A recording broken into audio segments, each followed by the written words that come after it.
बिस्मिल्लाहिर्रहमानिर्रहीम, अस्सलाम वालेकुम, सुबह खैर। आप देख रहे हैं एक्सप्रेसो, मैं हूं हिना आदिल और मैं हूं अली अनीक सैयद। उम्मीद आप खैर आफियत से होंगे। जनाब, जब भी हम शो शुरू करते हैं कोशिश करते हैं अच्छी अच्छी खबरों से शुरू करें, लेकिन चंद दिन ऐसे होते हैं जिसमें मामूली सी भी हेर फेर जो है आपकी सारी जो जिंदगी है। कुछ शुरू करने से पहले आप बताइए, आपको एक्सप्रेसो में 1 साल हो गया, कैसा रहा आपका? बिल्कुल, thank you very much Hina, remind करवाने के लिए। बहुत ही जबरदस्त जर्नी रही है। एक्सप्रेस को ज्वाइन करने का जो एक ख्वाब शुरू से था, जब से एक्सप्रेस यहाँ हमारे मुल्क में ऑपरेट कर रहा था, आपको 1 साल आज मुकम्मल हो गया। बिल्कुल बिल्कुल भूल चुका है। थैंक यू वेरी मच है ना, याद करवाने के लिए।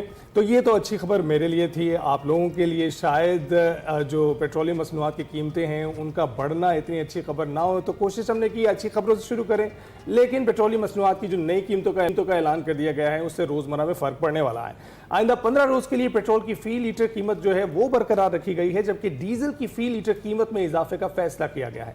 वजारत खजाना की जानिब से जारी करदा नई कीमतों के नोटिफिकेशन के मुताबिक आइंदा 15 रोज के लिए हाई स्पीड डीजल की फी लीटर कीमत में ₹2.78 इजाफा किया गया है। हालिया इजाफे के बाद हाई स्पीड डीजल की फी लीटर कीमत ₹272.77 पर पहुंच गई है। वजारत खजाना के मुताबिक पेट्रोल की फी लीटर कीमत ₹264.61 फी लीटर बरकरार रखी गई है। लेकिन आपको पता है ना, कुछ पेट्रोल पंप्स पर अभी ₹266 बिक रहा है। ये ₹2 पेट्रोल में भी इजाफा कर दिया गया है। वो खुद साख्ता इजाफा है और ऐसे पेट्रोल पंप्स का बॉयकॉट भी किया जाना चाहिए। जनाब, ये तो एक खबर हमने आपसे शेयर कर दी है। दूसरा ये कि पाकिस्तान ने कुछ डिसाइड किया है। आपको पता ही है कि जो एशिया कप में भारत के साथ हमारा टाकरा हुआ गए, वो अलग बात है, लेकिन जिस तरीके से जो मैच रेफरी का रवैया था उसके अगेंस्ट ये कहा गया जी मैच रेफरी को फौरी ना हटाने पर एशिया कप के जो बकिया मैचेस हैं उससे दस्तबरदारी का ये फैसला सामने आया। इस पर आगे चलकर हम तफसील से बात भी करेंगे, क्योंकि डेफिनेटली ये रवैया नाकाबिले कबूल ही है और इस पर जो है वो माफी बनती है और खासतौर पर कंपनसेशन यही बनती है कि मैच रेफरी को हटा दिया जाए। अब जरा मुल्क में सैलाबी सूरत हाल चल रही है, हर तरफ तबाही के मनाजिर हैं। बहुत सारे इलाके ऐसे हैं जिनका जमीनी राबता मुनक़ता हो चुका है। जनूबी पंजाब की बात करते हैं, दरिया चनाब और दरिया सतलुज जलालपुर पीरवाला में तबाही मचा रखी है और दरिया चनाब में पानी की सतह कम हो गई, मगर सतलुज का पानी जलालपुर पीरवाला मोटरवे और मजाफात के जो देहात है उसमें बर्बादी की नई दास्तानें रकम कर रहा है। दरिया सतलुज के पानी की वजह से मोटरवे M5 को उच्च शरीफ ब्रीचिंग पॉइंट के सामने नुकसान भी पहुंच रहा है, जिसकी वजह से मोटरवे बंद है। जलालपुर पीरवाला में ऑपरेशन हो रहा है और लोगों को खुराक फराहम की जा रही है, जबकि अलीपुर की अगर बात करें तो वहां तबाही का सिलसिला थमने का नाम नहीं ले रहा। पानी कम होने के बाद लाशें मिलना अब शुरू हो गई हैं। सैलाब मुतासरीन खुले आसमान तले इमदाद के मुंतजिर हैं। गुज़िश्ता रोज वज़ीर आला पंजाब मरीम नवाज का सैलाब से शदीद जो मुतासरा तहसील अलीपुर है उसका दौरा था और मरीम नवाज से सैलाब से जांबाक अफराद के लवाहिकीन के लिए 10 लाख रुपए, घर बहने वाले को 10 लाख और जुज़वी नुकसान पर 5 लाख देने का ऐलान किया है। और वज़ीर आला पंजाब ने मियांवाली में ग्रीन इलेक्ट्रिक बस सर्विस का इफ्तिताह किया और सियासी मुखालिफिन को उस वक्त भी निशाने पर रखा। इनका वजीर आजम क्या करता था, सैलाब आया तो उसकी सबसे बड़ी खिदमत क्या थी कि फिजाई दौरा किया, ऐनक लगा के शीशे में से नीचे देखा, ओ हो बड़ा सैलाब आ गया। सैलाब आने के 15 दिन बाद होश आई और उस कैंप में जाके तस्वीरें खिंचवा के आए जहां मरियम नवाज शरीफ का रेस्क्यू कैंप बना हुआ था। तकरीबन 100 के करीब अमवात हुई हैं डूबने से, छतें गिरने से। तो जिस चीज़ की जहां जहां जान किसी की गई है उसको 10 लाख रुपया मिलेगा।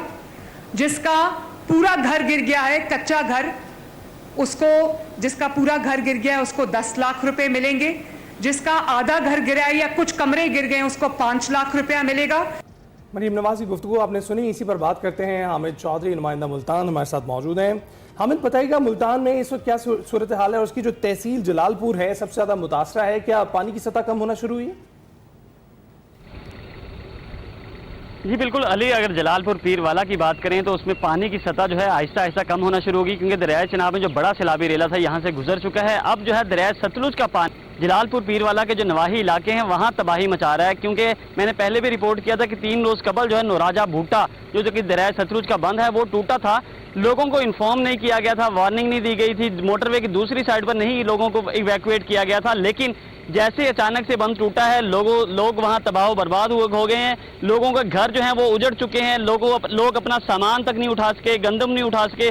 लोग जो है अपनी जान बचाने के लिए मोटरवे पर चढ़ गए। और उसके बाद जो है जैसे दरिया सतलुज के पानी ने जोर मारना शुरू किया है तो मोटरवे के नीचे से जो पानी गुजर रहा था तो वहां मोटरवे को भी नुकसान हुआ है। मोटरवे वहां से टूट गया है, जिसकी वजह से मोटरवे पहले ही एहतियाती तौर पर बंद की गई थी 2 से 3 रोज कबल, लेकिन कल जो है बिल्कुल मोटरवे बंद कर दी गई। जलालपुर पीरवाला से लेकर उच्च शरीफ तक जो है मोटरवे बिल्कुल बंद है, किसी भी ट्रैफिक को अलाउ नहीं है। लेकिन जो बाकी एरिया है, यानी अगर उच्च शरीफ से आप चढ़े तो सक्कर जा सकते हैं, इसी तरह जो है शुजाबाद से चढ़कर आप लाहौर की तरफ जा सकते हैं, लेकिन ये जो बीच में पैच है ये बिल्कुल बंद है। अगर जलालपुर पीरवाला में इमदादी सरगर्मियों की बात करें तो वहां जो है बहुत सारे इलाके ऐसे थे, जैसे खान बिला था। खान बिला एक बहुत बड़ा कस्बा था जिसकी 25 से 30 हजार आबादी थी।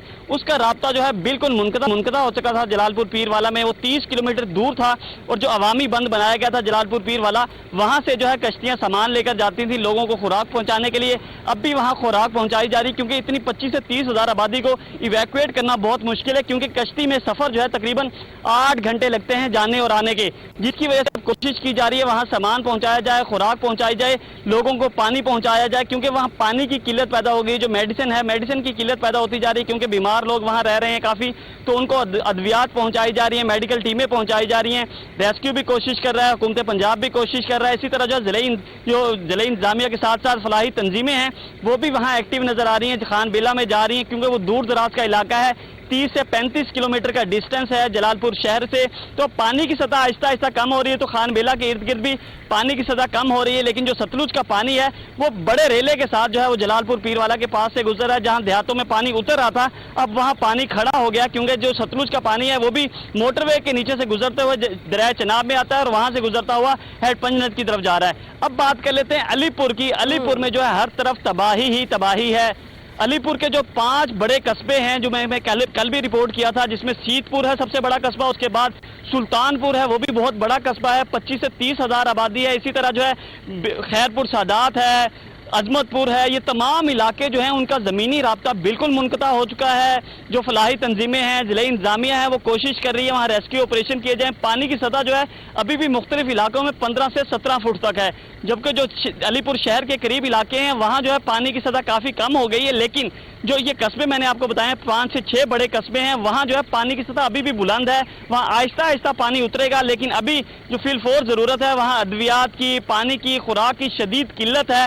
लोग वहाँ रो रहे हैं। जैसे मैंने पहले रिपोर्ट किया था कि इंसानी अलमिया है कि लोग वहाँ परेशान हैं, अपने प्यारों के लिए दर बदर की ठोकरें खा रहे हैं कि हमारे प्यारों से हमारा राब्ता नहीं हो पा रहा, उनसे राब्ता करवाया जाए, रेस्क्यू ऑपरेशन किया जाए, उनको निकालने के लिए वही शुरू हुए, वही वाक़यात शुरू हो गए हैं कि डेड बॉडीज मिलना शुरू होगी। कल 9 डेड बॉडीज मिली हैं, पाक फौज ने जो है 9 डेड बॉडीज निकाली। इसी तरह जो है सैकड़ों लोग हैं जिनका अपने प्यारों से राब्ता मुनक़ता हो चुका है। उसकी बड़ी वजह यह है कि वहाँ जो मोबाइल टावर्स हैं वो बिल्कुल बंद हैं, क्योंकि बिजली बंद कर दी गई थी इन तमाम इलाकों की जो दरियाई बेल्ट में आ रही थी। मैप को हुकाम को कहा गया था कि लाइट बंद कर दें ताकि जानी नुकसान ना हो, लेकिन अब राब्ता नहीं हो पा रहा, ये बड़ी मुश्किल है जी।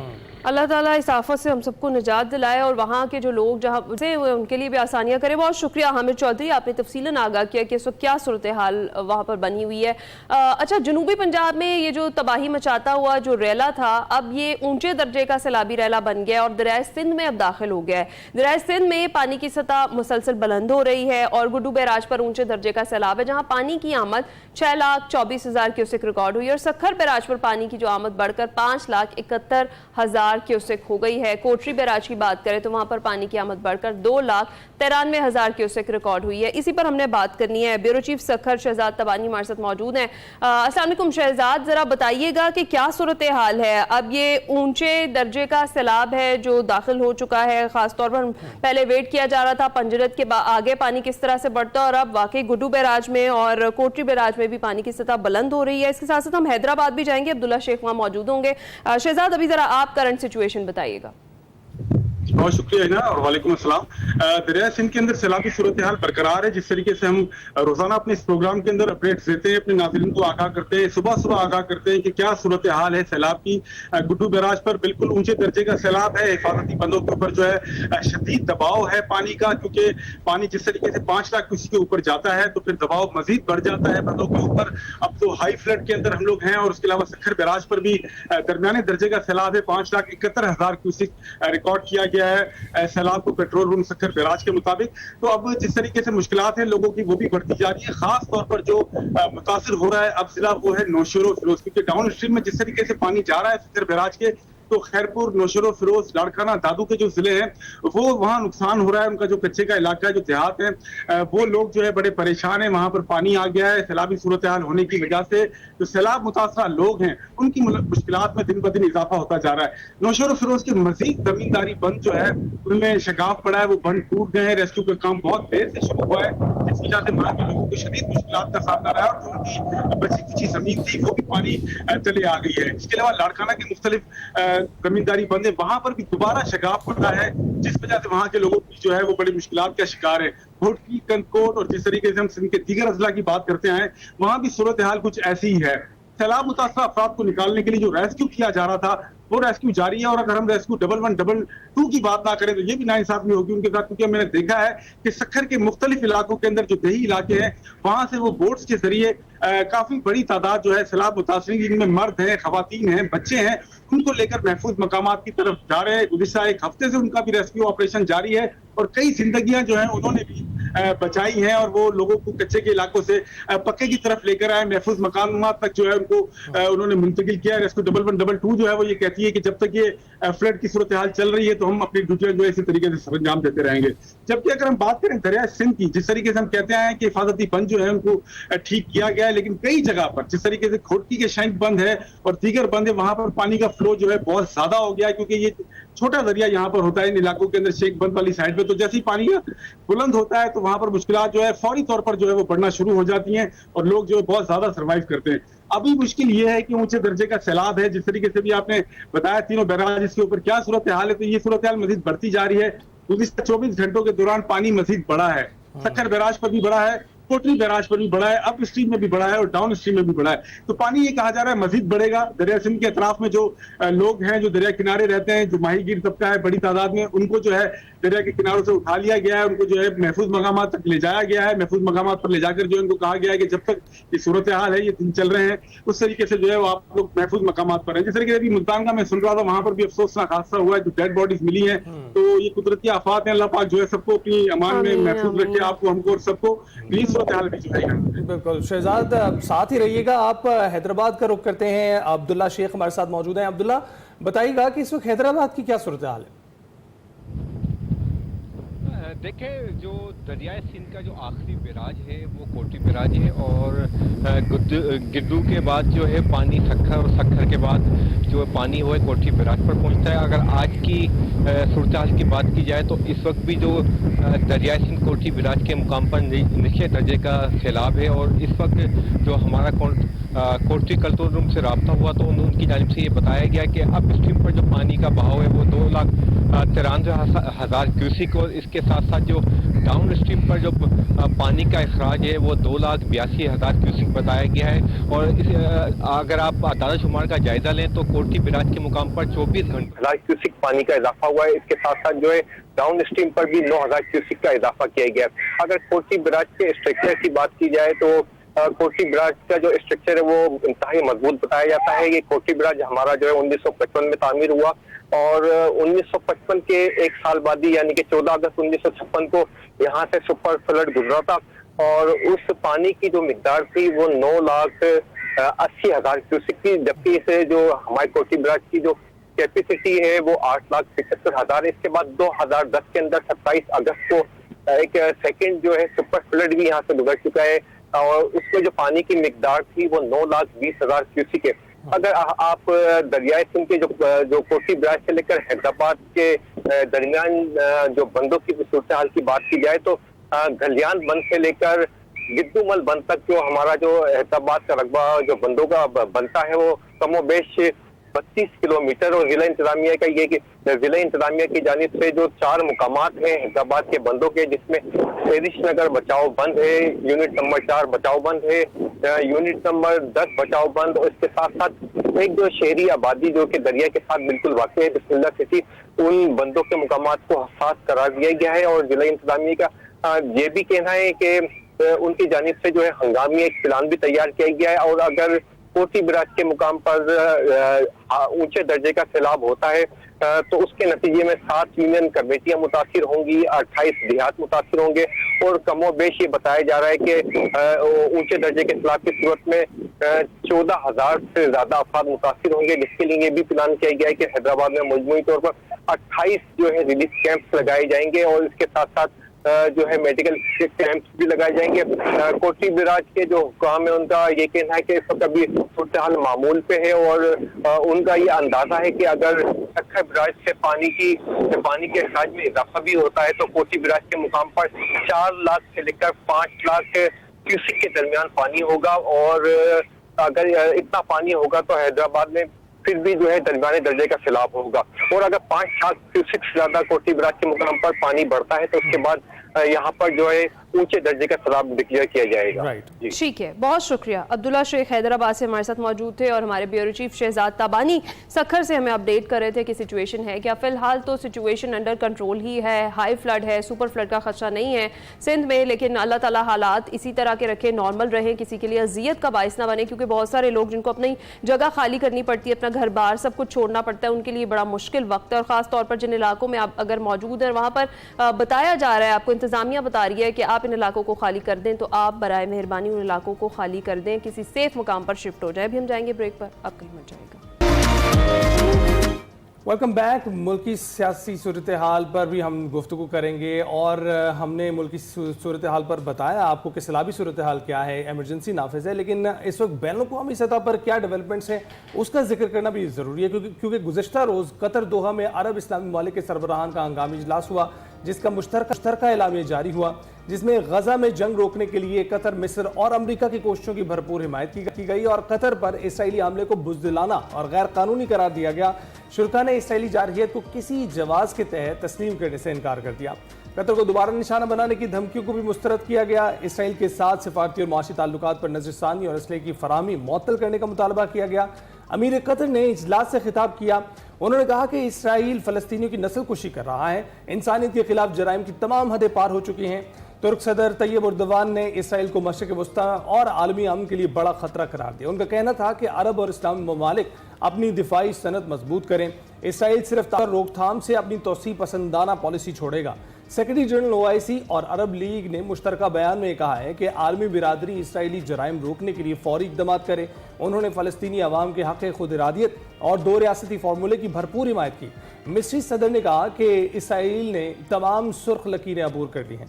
उर्दन के बादशाह शाह अब्दुल्ला ने इसराइल के खिलाफ मुश्तरका हिकमत अमली अपनाने पर जोर दिया। ईरानी सदर ने कहा कि आलमी कवानीन के दोहरे मयार ने इसराइल को जारहियत पर उकसाया। फ़लस्तीनी सदर ने इसराइल को आलमी सतह पर जवाबदेह बनाने का मुतालबा किया। कतर के साथ मुकम्मल यकजहती का ऐलान किया। इस इजलास में वज़ीर आज़म शहबाज शरीफ ने अपने खिताब में कतर पर इसराइली हमले की शदीद मज़म्मत की। शहबाज शरीफ ने कहा कि इसराइल के जंगी जराइम पर उसे कटहरे में लाना होगा। इसराइल ने जारहियत से अमन की कोशिशों को शदीद धचका दिया है। इस जारहियत के बाद सवाल यह है कि इसराइल ने मुज़ाकरात का ढोंग क्यों रचा है। This was a flagrant violation of the sovereignty and territorial integrity of the state of Qatar. We express our all-out support and solidarity with our Qatari brothers and sisters.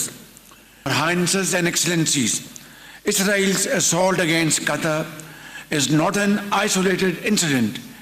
It is yet another manifestation of its declared hegemonic ambitions. My dear brothers and sisters, even in wartime, the role of peace mediators is always deemed. उधर अमरीकी सदर Donald Trump ने white house में media से गुफ्तगू करते हुए कहा कि इसराइल कतर पर दोबारा हमला नहीं करेगा। कतर अमरीका का इत्तेहादी है। अमरीकी सदर ने बताया कि हमास ने यरगमालियों को इंसानी ढाल के तौर पर इस्तेमाल करने का इंदिया दिया है और आज मेरे हुक्म पर अमरीकी फोर्सेस ने वेनेजुएला में दूसरा फजाई हमला किया। कार्रवाई के दौरान 3 दहशतगर्द मारे गए। हमारा कोई नुकसान नहीं हुआ। मुल्जिमान मनशियात स्मगल करने की कोशिश कर रहे थे। और दूसरी तरफ अमरीकी मीडिया ने सनसनीखेज इंकशाफ किया है, वो ये कि इस्राएली वज़ीर आज़म नेतन्याहू ने कतर के दारुल-हुकूमत दोहा पर हमले से महज 50 मिनट कबल ही अमरीकी सदर डोनाल्ड ट्रंप को आगाह कर दिया था, मगर अमरीकी सदर ने कोई अमली इक़दाम ना किया। ये सारी सूरत हाल है जी, इस पर हमने बात करनी है। ज्वाइन कर चुके हैं डॉक्टर जमील अहमद खान साहब, साबिक सफ़ीर। अस्सलाम वालेकुम डॉक्टर साहब, गुड मॉर्निंग, आप कैसे हैं? Walaikum assalam. A very good morning to you and to your viewers. Doctor साहब, सबसे पहले तो ये एलामिया आपने भी देखा है और हमने बताया भी है, क्या ऐसा कोई नुक्ता आपको समझ आया कि ये कहा गया हो कि हमने ये किया है और आइंदा ये करने जा रहे हैं, या इस तरह की कोई हिकमत अमली सामने लाई गई हो? जी, कुछ थोड़ी सी मेरा ख्याल एस्केलेट किया है, वो मजम्मत दर मजम्मत फिर दर मजम्मत जो पहले करते रहे, उससे एक स्टेप आगे लिया है, मैं उस पर आता हूँ। लेकिन कल मैंने तकरीबन 5 मुख्तलिफ शोज में मुख्तलिफ चैनल्स पर ये बात की थी और उसका एक तजिया दिया था कि नहीं लगता कि कोई कॉन्क्रीट स्टेप्स, इम्प्लीमेंटेबल स्टेप वो कोई सामने बाहर आए इस इजलास से। और मेरे तजिए का मकसद और महवर ये था कि इससे पहले जितनी भी इमरजेंसी मीटिंग्स कॉल की गई हैं आर्टिकल 9 OIC के चार्टर के मुताबिक, उसमें भी मजम्मत दर मजम्मत होती रही है। पाकिस्तान की आवाज बड़ी भारी भरकम आवाज थी, ये दुरुस्त है। पाकिस्तान के मिनिस्टर ऑफ डिफेंस, उन्होंने वही अपने हस्ब रवायत बिल्कुल कोई लगी लिपटी नहीं रखी, कहा कि जी ये तो नेक्स्ट बारी पाकिस्तान की भी आ सकती है। ये मैं उनके जो कोट किया, जो क्वेश्चन पूछा अल जजीरा ने हमारे डिप्टी प्राइम मिनिस्टर से एक दिन कबल समिट से कि जी आपका मिनिस्टर ऑफ डिफेंस तो ये कह रहे हैं, तो उस पे हमारे डिप्टी प्राइम मिनिस्टर ने बिल्कुल वाज़ेह और बड़ा अच्छा जवाब दिया कि जी हमारी तो अगर टेरिटोरियल इंटेग्रिटी और सॉवरेनिटी पर जिस तरह इंडिया ने हमला किया, हमसे बहुत बड़ा मुल्क था लेकिन हमने उसको मजा चखा दिया, तो हमसे तो अगर कोई हमारी टेरिटोरियल और इंटेग्रिटी को और सॉवरेनिटी को अगर हमारी कोई नुकसान पहुंचाएगा तो हम उसका जवाब देंगे। वो तो खैर सही था। आ जाते हैं आपके सवाल के जवाब में कि जी कोई कॉन्क्रीट बात नहीं हुई, लेकिन एक छोटी सी किरण रोशनी की नजर आई है कि जिसमें GCC कंट्रीज ने, अरब लीग और GCC कंट्रीज ने समिट से पहले बंद कमरे में जो इजलास किया और जिसकी कुछ खबरें बाहर आई हैं कि उन्होंने ये फैसला किया कि हम अपनी कोई कलेक्टिव डिफेंस मैकेनिज्म करेंगे। और कलेक्टिव डिफेंस के लिए उनके अपने चार्टर में, GCC के चार्टर आर्टिकल 5 में दिया हुआ है तो कलेक्टिव डिफेंस मैकेनिज्म कर सकते हैं। और OIC के चार्टर के पैराग्राफ 7 में दिया हुआ है, OIC के चार्टर के पैरा 7 में, कि वो कलेक्टिव डिफेंस और सिक्योरिटी अपना बंदोबस्त कर सकते हैं, जिसपे पाकिस्तान के प्राइम मिनिस्टर ने कहा कि हम टास्क फोर्स बना सकते हैं। जी आप सवाल कर रहे थे। जी डॉक्टर साहब, हम जरा यहाँ पर ब्रेक मुख्तसर से लेंगे और गुफ्तगू के साथ दोबारा जोड़ेंगे। एशिया कप के हवाले से ताज़ा तरीन अपडेट आई है। पाकिस्तान के मैचेस में रिची रिचर्डसन की तकर्री का इम्कान पैदा हो गया है। एंडी पायक्राफ्ट को पाकिस्तान के मैचेस में जिम्मेदारी ना देने का ऑप्शन मौजूद है और इंडियन मीडिया रिपोर्ट कर रहा है ICC के पाकिस्तान के मुतालबे पर दरमियानी रास्ता निकालने के लिए कोशा है। और मीडिया रिपोर्ट्स के मुताबिक पाकिस्तान ने पायक्राफ्ट को हटाने का मुतालबा किया है और पायक्राफ्ट को ना हटाया तो मैचेस नहीं खेलेंगे। इस हवाले से तफसीलात आपसे शेयर कर रहे हैं क्योंकि ये मौक़िफ़ पहले पाकिस्तान की जानिब से दिया गया था, अब पाकिस्तान इस मौक़िफ़ पे डट गया है।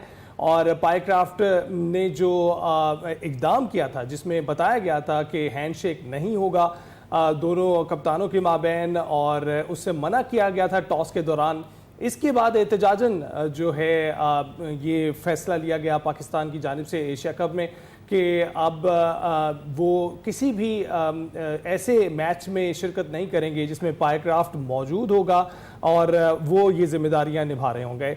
इसके बाद ये फैसला लिया गया है कि पाकिस्तान के जो मैचेस हैं उसमें रिची रिचर्डसन की तकर्री की जा सकेगी, उसका इम्कान पैदा हो गया है। जी हाँ, एशिया कप का मामला पाकिस्तान के मैचेस में रिची रिचर्डसन की तकर्री का इम्कान है और एंडी पायक्राफ्ट को पाकिस्तान के मैचेस में जिम्मेदारी ना देने का ऑप्शन मौजूद है। और ICC पाकिस्तान के मुतालबे पर दरमियानी रास्ता निकालने के लिए कोशा है। मीडिया रिपोर्ट्स ऐसा बता रही है। पाकिस्तानी खत के जवाब में अभी तक ICC ताहाल खामोश है। ये अपडेट थी जो हमने आपके साथ शेयर की है। गुफ्तगू का सिलसिला वापस जोड़ते हैं। डॉक्टर जमील साहब हमारे साथ मौजूद हैं।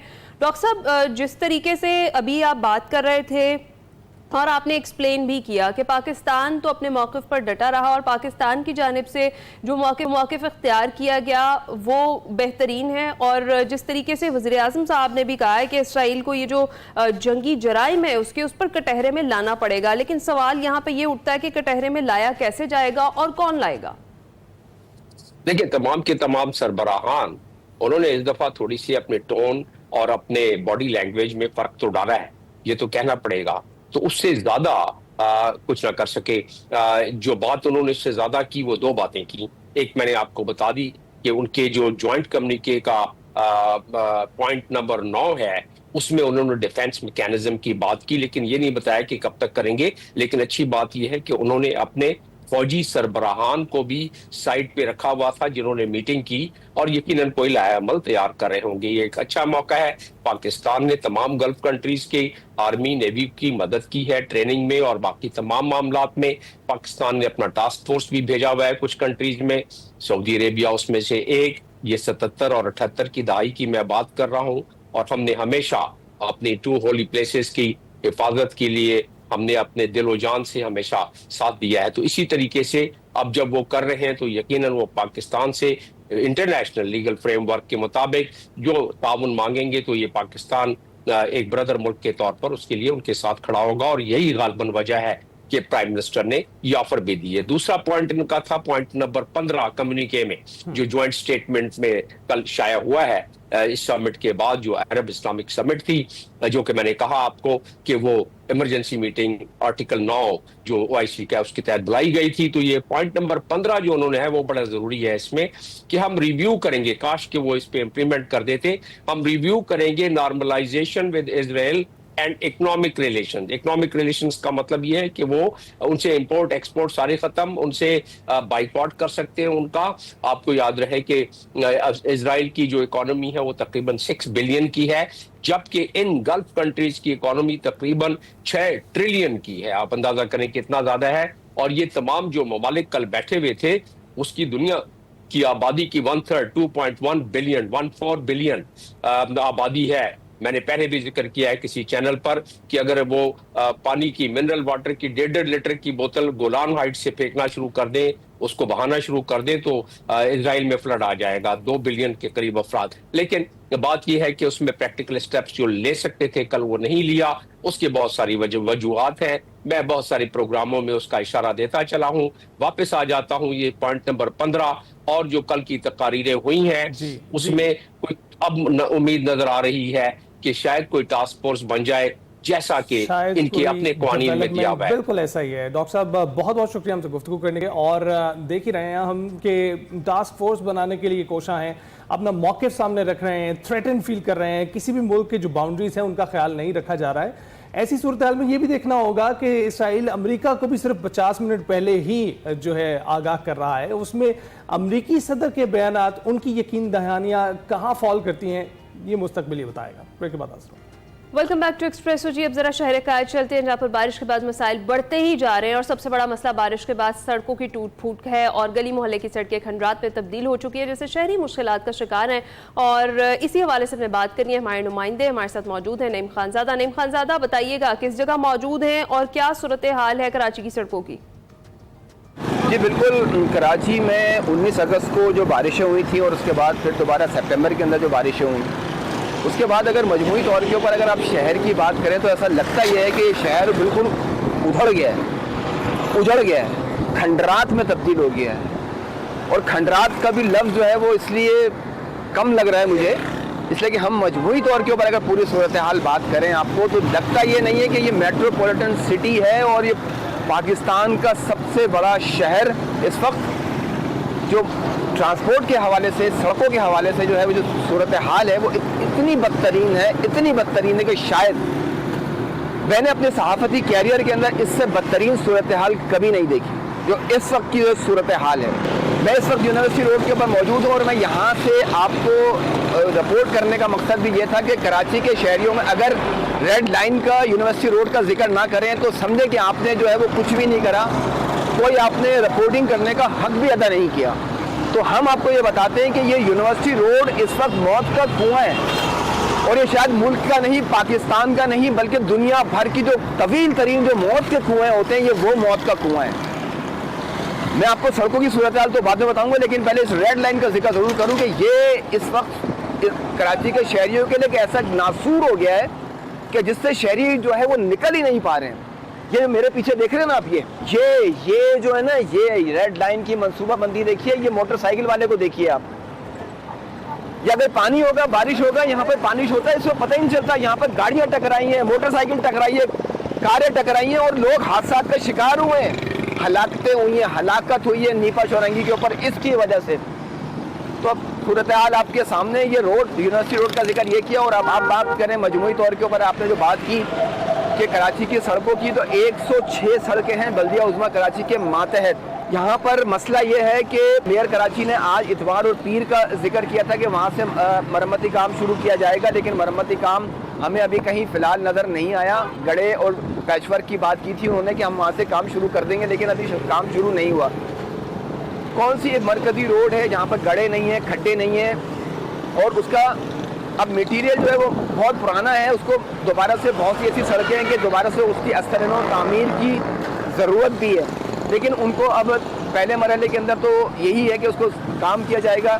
11 अरब रुपए से जो है वो जुलाई के अंदर बल्दिया उज़्मा कराची ने कहा था कि हम एक मुख्तलिफ सड़कें हैं शहर की, उनके ऊपर अस्तरकारी भी करेंगे, और उसके साथ साथ वहाँ पे जहाँ पर अस्तर नौ तामीर करनी है उन सड़कों का भी तामीर करेंगे। तो चाहे शहर फैसल हो, राशिद मिनाज रोड हो, शहर पाकिस्तान हो, शहर कज़ाफ़ी हो, न्यू अहमद जनरल रोड हो, सर शाह सुलेमान रोड हो, और औरंगी टाउन के कज़ाफ़ी रोड हो, ये तमाम ही सड़कों के ऊपर गड्ढे खड्डे हुए हुए हैं जिनके ऊपर मरम्मती काम की ज़रूरत है। लोगों को आमदोर में बहुत शदीद मुश्किलात का सामना करना पड़ा, और बारिशों के अंदर तो मैंने आपको ये दिखाया कि ये रेड लाइन के अलावा तमाम ही सड़कों के ऊपर जो मरकज़ी सड़कें हैं वहाँ पर माजी की तरह अभी भी पानी जमा होता है। सड़कों की सूरत हाल बदतरीन सूरत हाल है, चाहे वो मरकज़ी सड़कें हों 106 हैं, या फिर अंदरूनी जो गलियों की जो सड़कें हैं 12,000 किलोमीटर के ऊपर फैली हुई सड़कें हैं शहर के अंदर, गली गली मोहल्ले के अंदर, औरंगी टाउन देख लें, बल्दिया टाउन देख लें, साइड का एरिया देख लें, आप वहाँ पे गुजरना मुश्किल है। फिर सेवरेज के मसाइल अलग हैं। तो सूरत हाल बहुत ख़राब है शहर की। उसमें फौरी तौर के ऊपर जो है वसीम हुकूमत को, वफाक को कोई पैकेज का ऐलान करना पड़ेगा, और ख़ास तौर के ऊपर वो पैकेज ऐसा करें कि वो कोई ऐसे नुमाइंदे बनाए कोई प्राइवेट लोग के, ताकि वो उसको तमाम चीज़ों करते रहे। वरना वो जो जिस तरह रिवायत चल रही है कि कुछ मखसूस लोगों को ठेका दे दिया जाता है और वो ठेके उन्हीं को मिल जाते हैं, लेकिन वो कोई ऐसे जो अच्छी शोहरत रखते हों उनको वो ठेके दिए जाए, ताकि ये कि रोड के काम बेहतर हो सकें, शहरियों को आमदोरफ्त में मुश्किलात का सामना कम करना पड़े। और हम आपको यही बता सकते हैं कि शहर के अंदर सूरत हाल इंतहाई बदतरीन और इंतहाई वर्स्ट है कि उसको शायद अल्फाजों में भी बयान नहीं किया जा सकता। नहीं, बहुत बहुत शुक्रिया। हुकूमती दावे एक तरफ, शहर कायद की सूरत हाल आपके सामने, ब्रेक बता जरूर। प्रोग्राम के दूसरे हिस्से में खुश आमदीद। इस घंटे में भी आपके साथ शेयर करने के लिए बहुत कुछ है। फ्लड डिजीज़ पर बात करेंगे, इसके साथ साथ मौसम की भी बात करेंगे, और एशिया कप का भी जिक्र होगा। लेकिन टॉप ऑफ द आवर शामिल करते हैं अपना सेगमेंट माइंड मैटर्स, जिसमें वकार अहमद मलिक बात कर रहे हैं कि सोशल मीडिया एक जहालत और तासुब फैलाने का ताकतवर तरीन इंजन है। इससे बचने का क्या तरीकाकार है, आइए जानते हैं। अस्सलाम वालेकुम नाज़रीन, मैं वकार अहमद और आप देख रहे हैं माइंड मैटर्स। माइंड में बहुत चीज़ जो डिस्टर्ब कर रही है वो इस वक्त स्मार्टफोन्स हैं, सोशल मीडिया है, और सोशल मीडिया क्यों बहुत बुरी तरह असरअंदाज हो रहा है इंसानी ज़हानत पे, और इस हवाले से हम 12 बात कर भी चुके हैं। और आज हम दो चीज़ों को मिला के बात करेंगे। पहले हम अमूमी तौर पे कंफर्मेशन बायस के हवाले से बात करते थे कि ये एक ऐसा इंजन हमने ईजाद कर लिया, एक ऐसी मशीन हमने ईजाद कर ली है जो कि इतनी तेज़ी से ये तासुब फैला रही है, इतनी तेज़ी से ये तासुब फैला रही है कि दुनिया में वो जो गिरोहों में तकसीम हो रही है, और गिरोह अपनी अपनी जगह पे शिद्दत पसंदी पकड़ रहे हैं, उनके अंदर एक शिद्दत आती जा रही है। उसकी वजह जो है, उसकी बहुत बड़ी वजह सोशल मीडिया है। कन्फर्मेशन बायस क्या है? कन्फर्मेशन बायस ये है कि जिसमें आप एक ओपिनियन, आप ओपिनियन रखते हैं, आप ये समझते हैं कि ये बात दुरुस्त है, उसके बाद उसके हक में दलाइल इकट्ठे करना शुरू करते हैं, उसके मुखालिफ दलाइल भी आ रहे होते हैं, लेकिन अकली हवाले से आप उसको रद्द करना शुरू कर देते हैं, यानी जज्बाती हवाले से आप ये समझते हैं कि क्योंकि मेरा ये ओपिनियन है तो इसी के हक में जो दलील होगी वो तो मैं कबूल करूंगा, लेकिन जो दूसरी है वो रद्द करना शुरू कर देते हैं। लेकिन दूसरी की अवेलेबिलिटी रही है, और इसमें जो ज़हीन लोग होते थे वो ये करते थे कि वो दोनों तरफ का डाटा देखते थे। यानी अगर किसी ने कहा है, किसी कोई सियासी जमात हो सकती है, कोई एनी आइडिया हो सकता है, कुछ भी हो सकता है, तो ये तमाम चीज़ों की जब आप हक में दलाइल इकट्ठे करते थे और दूसरी तरफ जब दलाइल आते थे तो ज़हीन लोग दूसरी तरफ के दलाइल को भी कंसिडर करते थे, और इस हवाले से फिर वो अपना सफ़र आगे की तरफ जारी रखते थे, और इससे वो ज़हीन भी होते थे और अपने आइडियाज़ को चेक में भी रखते थे, और फिर आगे इस तरह सफ़र जारी रहता। लेकिन अब ये हुआ कि हमारे यहाँ एक ऐसी मशीन ईजाद की गई, एक ऐसा इंजन ईजाद किया गया कि आप क्लिक कर दीजिए किसी चीज़ पे, किसी आइडिया पे क्लिक कर दीजिए, किसी मशीन पे क्लिक कर दीजिए, आपने वॉशिंग मशीन का कहीं कुछ सर्च कर दिया, उसके बाद एक अबंडेंस ऑफ डाटा आपको बेतहाशा इश्तारात की शक्ल में, बेतहाशा सजेशंस की शक्ल में वो वॉशिंग मशीन आना शुरू हो जाएगा। इसी तरह अगर आपने किसी सियासी जमात के हक़ में कुछ चीज़ देख ली है तो सियासी जमात के हक़ में वो सारी चीज़ें आना शुरू हो जाएंगी। इस मशीन का सबसे बड़ा प्रॉब्लम ये है कि ये जो दूसरी तरफ का डाटा है ये आपको कभी नहीं दिखाती, और आप एक कुएँ के अंदर चलते चले जाते हैं, उसमें डूबते चले जाते हैं, बाहर की दुनिया का आपको मालूम नहीं होता। और इसमें सबसे बड़ा प्रॉब्लम ये होता है कि जिस कदर ज़्यादा ओपिनियन, यानी आपने जो भी आपका ओपिनियन है उसके हक में जितने ज़्यादा दलाइल आते जाएंगे, आपको ऐसी परसीव होगा जैसे पूरी दुनिया यही सोच रही है, और उसके बाद इस वजह से आप शिद्दत पकड़ते चले जाएंगे। आप तसव्वुर भी नहीं कर सकते कि इसके अपोनेंट या इसके अपोज कोई ऐसा आइडिया या इसके जो मुखालिफ दलाइल हैं उनमें कुछ जान हो सकती है, बल्कि एक ख़ास जगह पे जाके जब ये दलाइल की शदीद भरमार होगी तो उसके बाद इसका मुखालिफ दलील जो है वो तो बाकायदा आपको ऐसे लगेगा वो दुश्मन है और उसको ज़िंदा रहने का हक़ नहीं है। ये इस लेवल की शिद्दत पसंदी जो है ये सोशल मीडिया फैला रहा है, और स्पेशली जो फेसबुक से लेके जितनी भी इस तरह की ऐप्स हैं इनको बहुत केयरफुली इस्तेमाल करने की ज़रूरत है, क्योंकि अगर आप इस्तेमाल करेंगे तो वो तो आप जिस दुनिया में हैं, क्योंकि उसकी जो एल्गोरिथम है वो है ही इस तरह का कि उसने आपको खुश रखना है, उसने आपको खुश रखना है और उसने आपको ज़्यादा ज़्यादा क्लिक्स करवाने हैं। आप एक कुएं के कैदी बन के रह जाते हैं, उसके बाहर की दुनिया जो है वो आपको कोई आइडिया नहीं होता। जो थोड़ा बहुत किसी जगह से कोई घूमती फिरती कोई दलील आपके पास आती भी है मुखालिफ, तो आपको बाकायदा ऐसे लगता है जैसे ये कोई दुश्मन की कार्रवाई है। सो ये एक कन्फर्मेशन बायस की मशीन के हवाले से ये जो चीज़ है, जिस तरह ये तासुब फैल रहा है, ये बहुत बहुत बहुत इंपॉर्टेंट है इस चीज़ को देखना।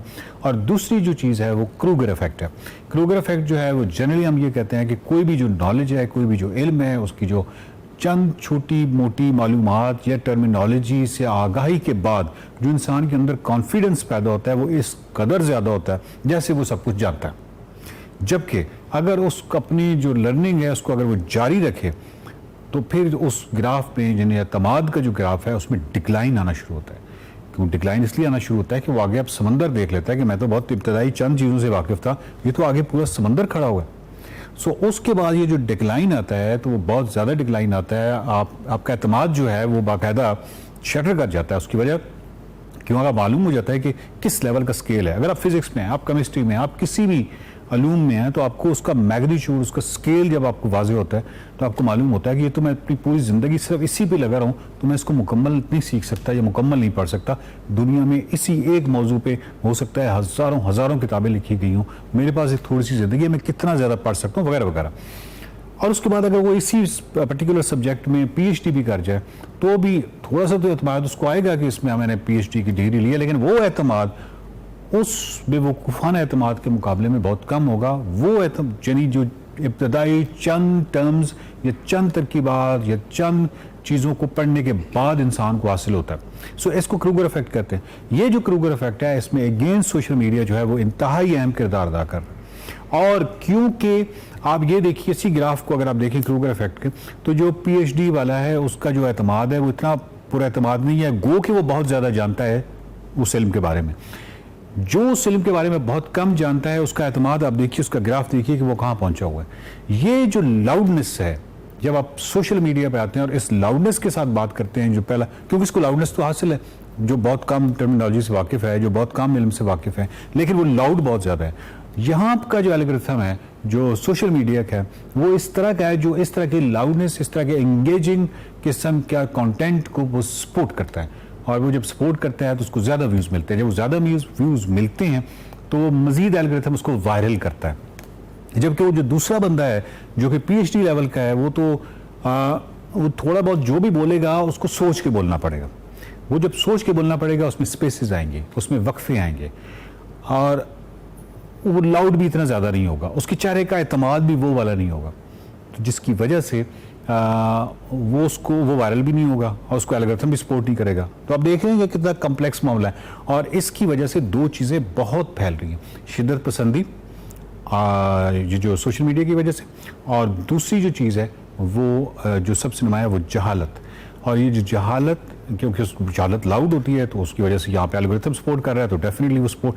अब ये दोनों चीज़ें जो फैल रही हैं ये फिर उस ज़हन के लिए फैल रही हैं जो बहुत अलर्ट नहीं है। अगर आप बहुत अलर्ट हैं, आपको मालूम है कि आप कंफर्मेशन बायस का शिकार भी नहीं हो सकते, आपको मालूम है कि आप क्रूगर इफेक्ट का शिकार भी नहीं हो सकते और बहुत केयरफुली आप सोशल मीडिया को इस्तेमाल करते हैं तो इसमें कोई मजायका नहीं है। लेकिन जब आप बिल्कुल एक शीप की तरह हो जाएंगे, ये बिल्कुल आपको मालूम ही नहीं होगा कि आपके साथ क्या खेल खेला जा रहा है और कुछ अरसे के बाद आपके दिमागी हवाले से आप एक बिल्कुल शीप बन जाएं, तो मेरा ख्याल है कि ये फिर कोई चीज़ अच्छी नहीं है। सो हमने ना सिर्फ खुद बहुत कॉन्शियस हो के सोशल मीडिया को इस्तेमाल करना है, बल्कि जो बच्चे इस्तेमाल करते हैं उनको भी रहनुमाई देनी है कि इसको किस तरह इस्तेमाल करना है कि जिससे जालत में फ़रोग ना हो, जालत में फ़रोग का वो हिस्सा ना बने। कोई और जालत को फ़रोग दे रहा है तो उसकी जालत ख़रीदे नहीं। और दूसरा यह है कि शिद्दत पसंदी ना करें, बल्कि किसी भी चीज़ के जो दूसरे आइडियाज़ हैं उनको एक्सप्लोर करें और बिल्कुल गैर जानबदाराना तौर पे करें, तो तब जाके वो एक बेहतर शायरी, बेहतर इंसान और दूसरे लोगों के लिए भी, माशरे के लिए भी बन सकते हैं। अदरवाइज़ ये चीज़ें जो हैं वो बहुत ख़तरनाक हैं और आगे जाके ये ज़्यादा ख़तरनाक होने वाली हैं। देखते रहिए माइंड मैटर्स।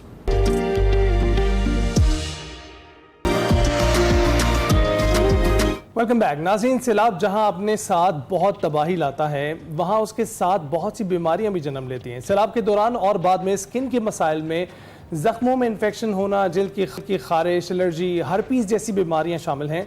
सैलाबी पानी में सीवरेज और दीगर आलूदगी होने की वजह से इन्फेक्शन का ख़तरा भी बढ़ जाता है। नमी और मोल्ड जो कि फफूंदी होती है, उसकी मौजूदगी में बहुत सी जल्दी अमराज फैल जाते हैं और इसके सबब पूरे जिस्म पर दाने निकल सकते हैं। फंगल नाखूनों के इन्फेक्शन हो जाते हैं, सर में दाने निकल आते हैं, ज़ख्म हो जाते हैं।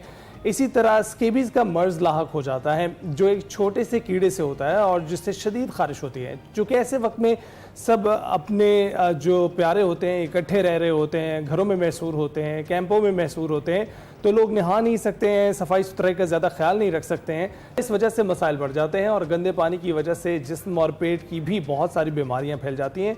मज़ीद गंदे पानी से फैलने वाली बीमारियों के हवाले से बात करते हैं। हमारे साथ मौजूद हैं डॉक्टर कमल जवाद जो कि माहिर अमराज़ जल्द हैं, डर्मेटोलॉजिस्ट हैं। बहुत बहुत शुक्रिया डॉक्टर साहबा हमें ज्वाइन करने के लिए। कैसे हैं आप? मैं ठीक अल्हम्दुलिल्लाह। डॉक्टर साहब सबसे पहले तो ये जो हमने जिक्र किया कि जब सैलाब या इस तरह की कुदरती आफत आती है तो उसके साथ साथ बहुत सारी बीमारियां भी आ जाती हैं और स्पेशली जब इस सैलाब का जिक्र करें तो स्किन डिजीज़ बहुत सारी होती हैं। मेजरली कौन कौन सी ऐसी बीमारियां हैं जो इस वक्त फैलती हैं और ख़ास तौर पर ऐसे लोगों को मुतासिर करती है? देखिए, सबसे ज़्यादा टॉप ऑफ द लिस्ट अगर हम बात करें तो हाइजीन ना होने की वजह से स्किन इन्फेक्शंस बढ़ने के चांसेस बहुत ज़्यादा हो जाते हैं। उसमें हम सारे इन्फेक्शंस को ले सकते हैं, बैक्टीरियल, फंगल, वायरल, ये सब फैलते हैं। सबसे जो इम्पॉर्टेंट अगर मैं कहूँ तो सबसे जल्दी होने वाली बीमारी होती है बैक्टीरियल इन्फेक्शन। क्योंकि बैक्टीरियल में क्या होता है कि गंदा पानी जैसे आपको टच करता है और उस जगह पे अगर आपको किसी भी किस्म की हल्की सी भी कोई खराश है तो वो गंदा पानी उस इन्फेक्शन को मज़ीद प्रमोट करता है। ठीक है, फंगल इन्फेक्शन, खड़ा हुआ पानी, जैसे कि अभी आपने बताया कि खड़े हुए पानी की वजह से फंगस फैलना शुरू हो जाती है और वो फिर आपकी बॉडी तक भी मुंतकिल हो जाती है। अगर आप उसी फंगस वाले पानी को नहाने के लिए इस्तेमाल कर रहे हैं, पीने के लिए इस्तेमाल कर रहे हैं, डेफिनेटली वो आपकी बॉडी के लिए फंगल इन्फेक्शन फैलाने का सबब बनेगा। बहुत सारे लोग ऐसे भी होते हैं जिन्हें बैक्टीरियल और फंगल दोनों ही इन्फेक्शन एक साथ हो जाते हैं बिकॉज उनकी इम्यूनिटी वीक हो रही होती है, ना साफ पानी है, ना साफ रहने की जगह है, ना ही वो इतने सारे लोग अगर कैंपिंग की हुई है, कैंप्स बनाए हुए हैं तो वो हाइजीन आपको पता है, वैसे ही किसी को शायद पहले से कोई बीमारी हो और वो इन हालात का शिकार हो गया है तो वो बाकी लोगों को भी लगना शुरू हो जाती है। जैसे अभी आपने स्केबीज़ का जिक्र किया, स्केबीज़ बेसिकली एक ऐसी ही बीमारी है जो कि हाइजीन प्रॉपर ना होने की वजह से होती है।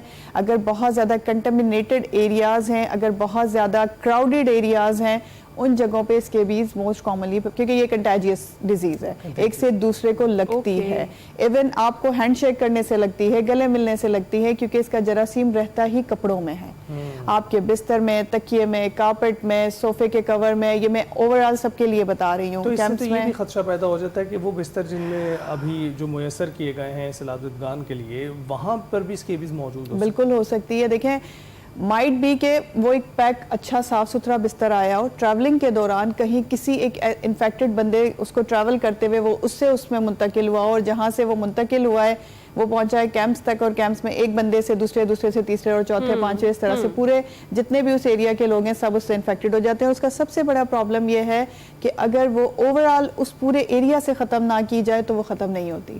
बिकॉज आपने एक पर्सन को ट्रीट कर दिया, किसी तरह वो आप तक पहुंच गया, आपने उसको ट्रीटमेंट दे दिया, वो ख़त्म हो गया। इसका ट्रीटमेंट भी 7 डेज का हार्डली, लाइक अगर आप प्रॉपरली करें हाइजीन से तो ख़त्म हो जाती है ये। बट अगर 7 डेज के बाद वो ठीक हो गया है बट उसके जो साथ वाले लोग हैं वो इन्फेक्टेड हैं, तो वो दोबारा उसको मुंतकिल हो सकता है। इसका रिकरेंस भी है, ऐसा नहीं है कि एक बार आप वो वायरस की तरह एक दफा अगर आप उससे हो गए। मेडिसिन का आपने बताया कि 7 डेज का मैक्सिमम कोर्स है और उसके बाद आप ठीक हो जाते हैं। इसके अलावा एहतियाती तदाबीर क्या क्या हैं जो अपनाई जा सकती हैं जिस तरह के हालात है इस वक्त वहाँ पर, उन हालात को मद्देनजर रखते हुए? देखिए, सबसे ज्यादा इम्पोर्टेंट ये है कि जैसे भी कोशिश करें डेली शावर जरूर लें और कोशिश करें साफ पानी। ऑब्वियसली ये मेरे थोड़ा कहना मेरे लिए मुश्किल है कि उन लोगों के लिए साफ पानी मुश्किल है लेना, बट जितना हो सके सफाई का ख्याल रखें। सफाई जितनी ज़्यादा होगी स्केबीज और उससे रिलेटेड जितनी भी बीमारियां या कोई भी बैक्टीरियल इन्फेक्शन या कोई भी फंगल इन्फेक्शन उनके होने के चांसेस कम से कम तरीन हो जाते हैं। आप भले महदूद वसाइल में हैं इस वक्त, लेकिन कोशिश करें कि डेली कम अज़ कम पूरी फैमिली एक दफ़ा शावर ज़रूर ले।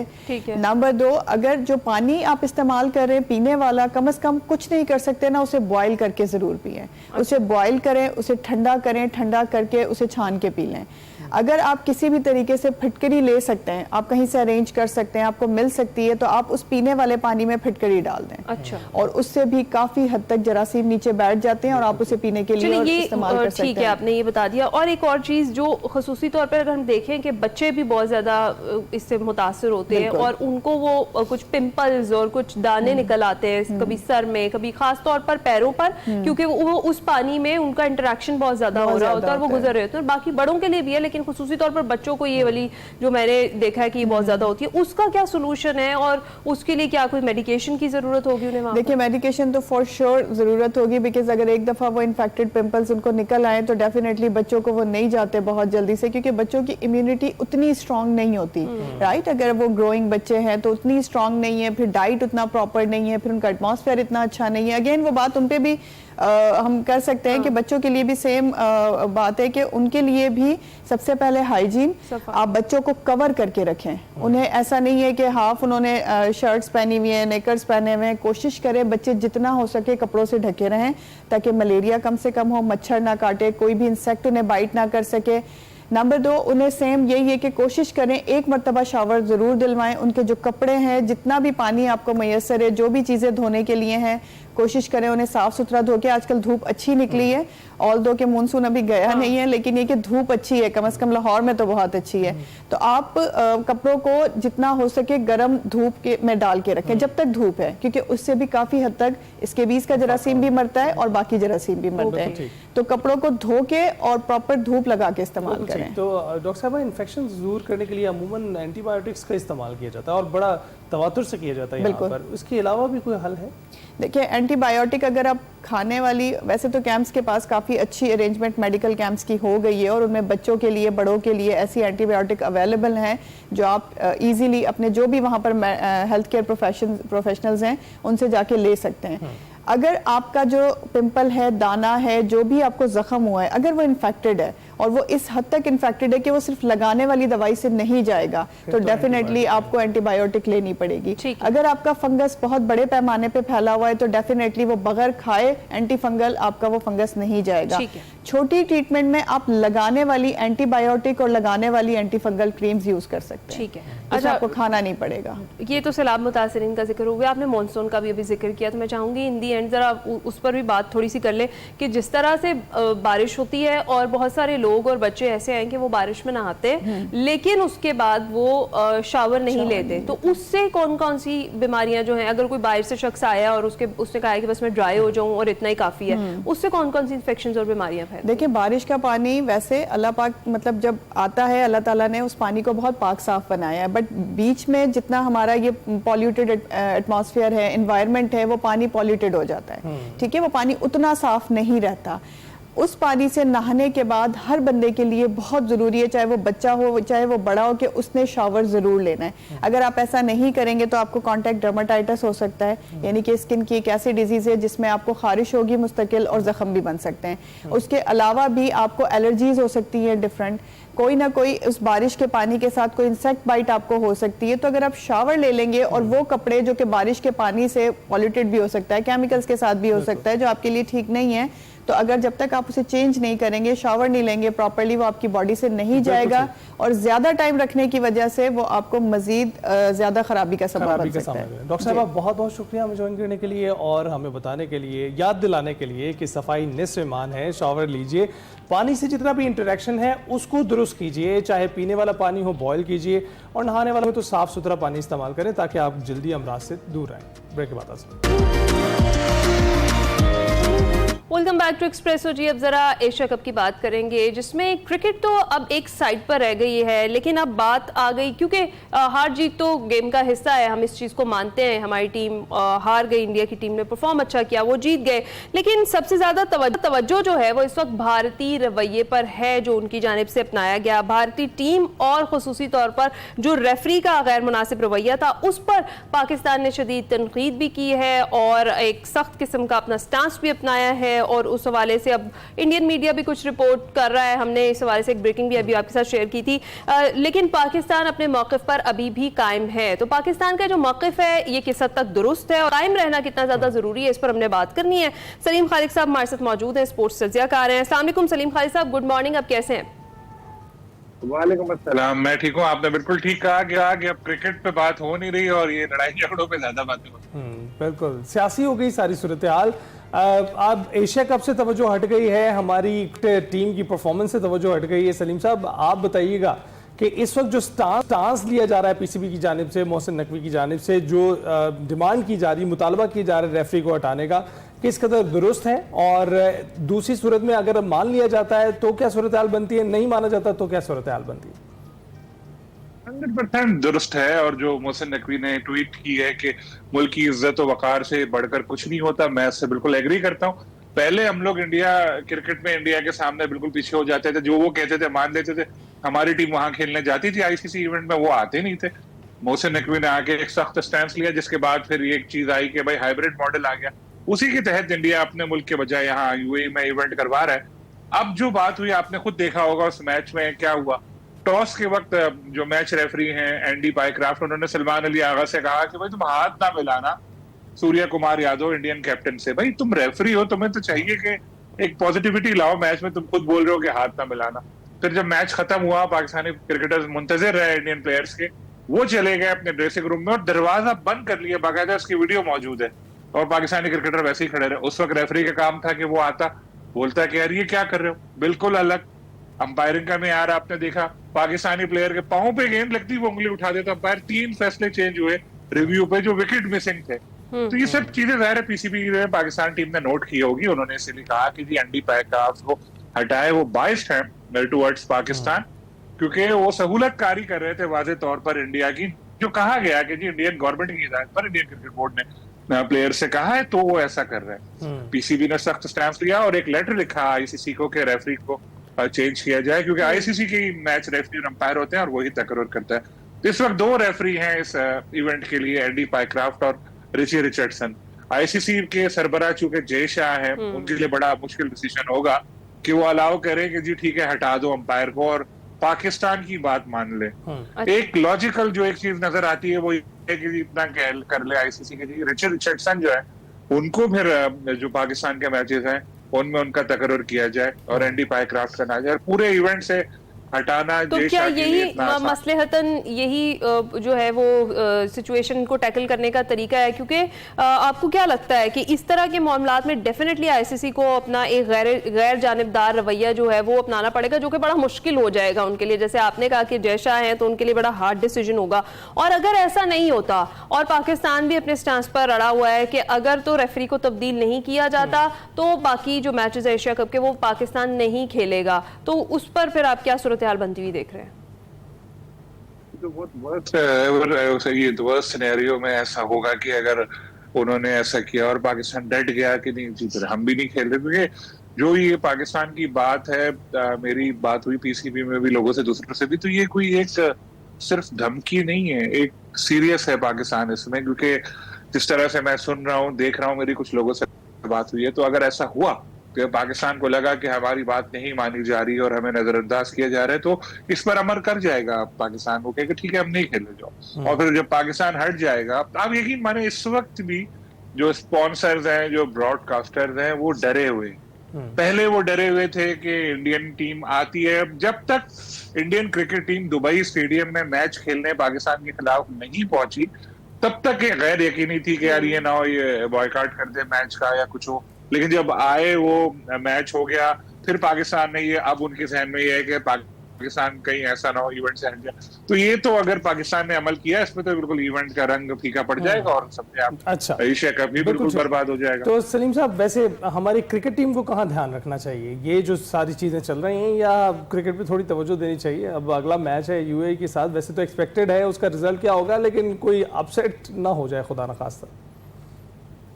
क्रिकेट टीम को अपनी क्रिकेट पे तवज्जो देना चाहिए, और क्रिकेट पे तवज्जो दे रही होती तो इतनी बुरी परफॉर्मेंस सामने नहीं आती, और ऐसी परफॉर्मेंस सामने नहीं आती तो इतना बड़ा शायद इशू भी नहीं बनता। लेकिन बहुत खराब खेले हमारे क्रिकेटर्स, आपने देखा होगा कितनी मायूस कुन बैटिंग उनकी तरफ से थी, और बिल्कुल मुकाबला ही नजर नहीं आ रहा था। इसमें शायकीन भी बहुत नाराज हैं, लेकिन क्रिकेटर्स के लिए अच्छा ये हुआ कि ये सब कंट्रोवर्सीज हो गई, अब उनकी परफॉर्मेंस की बात कर नहीं रहे। हाँ, लोग इधर है तो बेहतर देखें, यूएई हो या हांगकांग हो, ओमान हो, जो भी टीम हो, आपको T20 में सबकी इज्जत करनी पड़ती है, सबके खिलाफ बेहतर खेल पेश करना पड़ता है। और आपको एक और बात पता ही होगी कि संडे को पाकिस्तान और इंडिया का दूसरा मैच होगा, अगर पाकिस्तान अभी जीत कर पहुंची।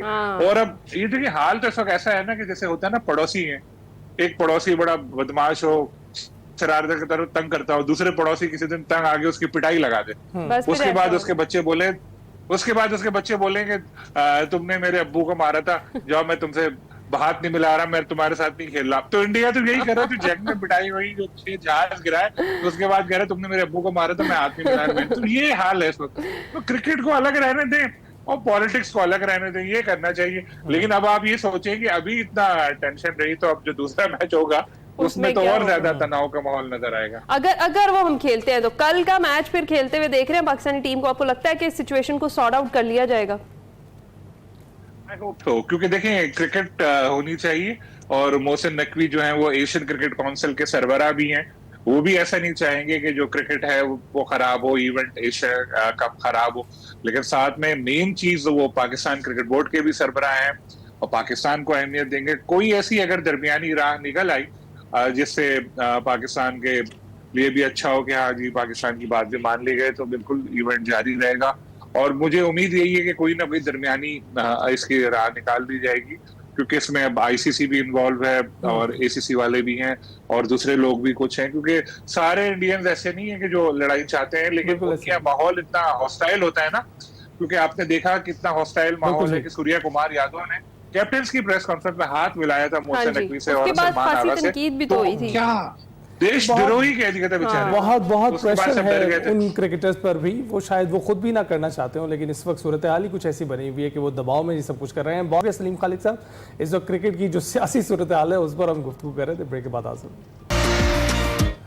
Welcome back. मुल्क भर में गैर मामूली मानसून बारिशों के एक और स्पेल की पेशगोई की गई है और आज से 19 सितंबर तक बालाई पंजाब में बारिश का इम्कान है। कहां कहां बारिश हो सकती है और क्या ये मानसून का स्पेल आखिरी स्पेल होगा, इस पर हमने बात करनी है। जहीर अहमद बाबर साहब हमारे साथ मौजूद हैं, चीफ मेट्रोलॉजिस्ट हैं। जहीर साहब, बहुत बहुत शुक्रिया हमें ज्वाइन करने के लिए। कैसे आप? अल्लाह का शुक्र, आप खैरियत हैं? बिल्कुल ठीक ठाक। जहीर साहब, सबसे पहले तो ये बताइएगा कि ये गैर मामूली मानसून ही कहलाएगा जो अर्ली आया भी, और अभी तक जब पेशगोई की गई थी कि 15 सितंबर तक चला जाएगा, अब बताया जा रहा है कि 19 सितंबर तक बारिशें रहेंगी, क्या सूरत हाल है? जी बिल्कुल, मानसून जो है वो रिट्रीवल स्टेज पे चला गया हुआ है और कुछ हिस्सों से जो है मानसून विंड्स जो है वो रिट्रीव कर रही हैं।